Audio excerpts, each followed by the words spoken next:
مورد الزام ٹھہرایا گیا، ان کو قصوروار ڈکلیئر کیا گیا ہے کہ انہوں نے ٹی ایل پی کے کارکنان کو ٹی ایل پی کے مارچ کو روکا نہیں، ان کو فیض آباد آنے دیا۔ جب ان سے یہ پوچھا گیا کہ آپ نے ٹی ایل پی کے مارچ کو روکا کیوں نہیں، تو انہوں نے کہا کہ نقص امن کا خطرہ تھا، اگر روکا جاتا تو خون خرابے کا خطرہ تھا، جس کی وجہ سے ان کو نہیں روکا گیا۔ اور ان کی کوئی 12 کے قریب ڈیمانڈز تھی، 11 پوری کر دی گئی تھی۔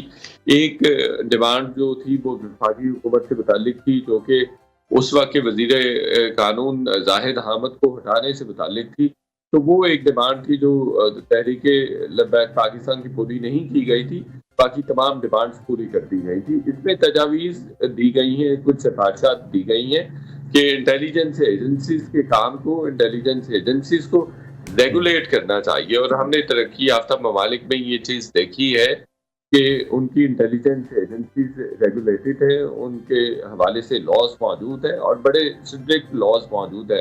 تو مرزا صاحب کمیشن نے تو پھر اپنا کام کر دیا ہے، اب عدالت نے بھی جو رپورٹ دیکھنی ہے وہ کمیشن کی ہی دیکھنی ہے، تو ایسے ہی پھر سابق جنرل فیض حمید کو بدنام کیا جا رہا تھا، جو الزام ان پر لگ رہے تھے، تو کیا آپ کو لگتا ہے حتیٰ کہ عزت کا دعویٰ ان کو کرنا چاہیے یا وہ کر سکتے ہیں؟